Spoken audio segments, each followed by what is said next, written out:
Hi everyone, welcome back to my channel. Today, we will be giving you an idea on how to create solid waste management plan.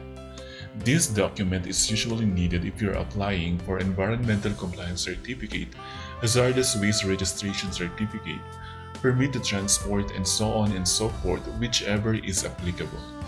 That's why it is important that you have adequate knowledge on how to create this solid waste management plan. Take note that the processes to be discussed, including input and output, are just examples. Hence, it is still the responsibility of each establishment to identify their actual generated waste.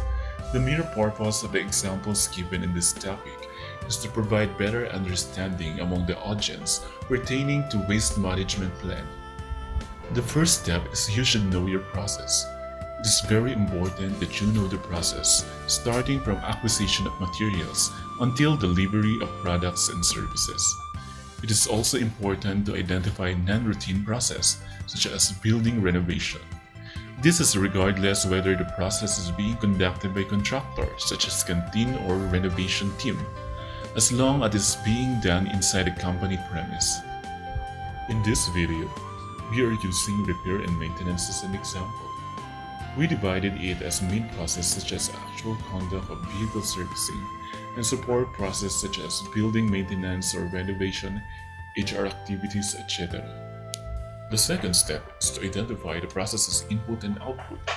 Take note that the input are the raw materials used or needed during a certain process. Input examples are paper, chemicals, batteries, etc. An output is the byproduct of the process done, which are usually used paper, empty chemical container, used batteries, and so on and so forth. During the process, waste is being generated based on the input. Referring to the sample process, let's identify the input and output. For instance, I am the PCO of the vehicle repair and maintenance company as mentioned earlier. During purchase of chemical, I will be needing paper for purchase order. Afterwards, used paper will be generated. Same is true with the following process as shown on the screen. These are the input and output for the actual conduct of vehicle servicing. Example, an activity such as change wheel can generate waste such as broken wheel and broken nuts. Afterwards, just continue the identification of the input and output on each process just like this.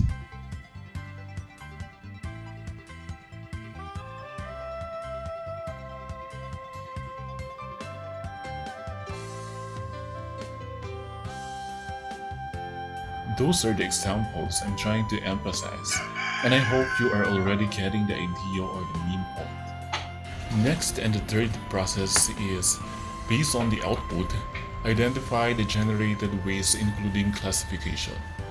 Once the output per process is identified, the common waste generated per process will be seen or identified as well. Hence, we can summarize the waste being generated by the entire company. Refer to the summary including its classification on the next slide. As seen on the screen, the wastes are classified as reusable, recyclable, residual, and hazardous. This is important for the next step as this will be used as your basis what method to be used on the generated waste. The classification is also in accordance with RA 9003 or Ecological Solid Waste Management Act, and RA 6969 or Toxic Substances and Hazardous and Nuclear Waste Control Act. On our fourth step, identify, describe, and disseminate the method on how to address the generated waste. Now that the wastes are classified, create a plan on how to address the identified waste. Used paper, unused wood, and extra wires are reusable, so just create a plan on how you could still use it. For the used paper, you can still use the back part of it. Once both sides are consumed, that will be the time that you will be disposing it as recyclable waste. For the next slide, I will not discuss the items one by one to make it simpler, but rest assured that it will give you the idea on how to prepare the entire waste management plan. For the recyclable and residual waste, it will be kept properly on a secured storage. All recyclable waste will be sold to the accredited service provider. while the residual waste will be collected also by an accredited service provider, which will be transported to an accredited sanitary landfill. It's in your discretion how often you will avail hauling services, as it depends on the volume of waste. For the hazardous waste, service of DNR accredited transporter and treater will be availed. They will be the one to do the treating process and disposal of hazardous waste to an accredited sanitary landfill. Once methods are identified, established, and approved, it is important that all employees are aware with the standard waste management practice. Remember that each employee's roles and responsibilities is to adhere with the policies implemented by the company, including waste management practices. And lastly, continue to seek best ways in managing generated waste. This is also a crucial part, especially there are collaboration and technologies being developed nationwide and even worldwide that can be used to reduce generated waste and its environmental impact. For our side notes and tips, as shown previously on step 3, there are different kinds of hazardous waste, but through research, training, and collaboration with other entity or even with other PCOs, you can gain ideas on some best practices that may reduce the generation of hazardous and residual waste. However, always remember that elimination and at least reduction shall be the top priority.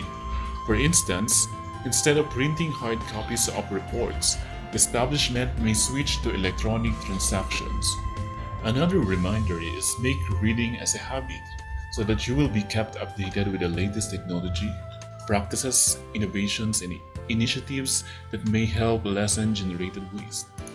Lastly, waste management is encouraged to be continuously revised or developed based on the result of your research and identified improvement during the current implementation of the establishment's waste management scheme.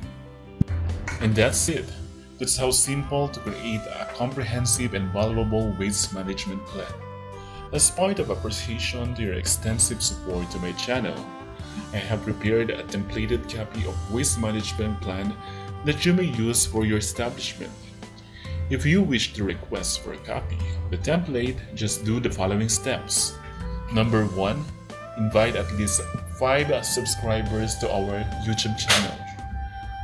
Second, like our Facebook page. And lastly, join our Facebook group. And that's the end of our video. Hope to see you again soon. Thank you very much.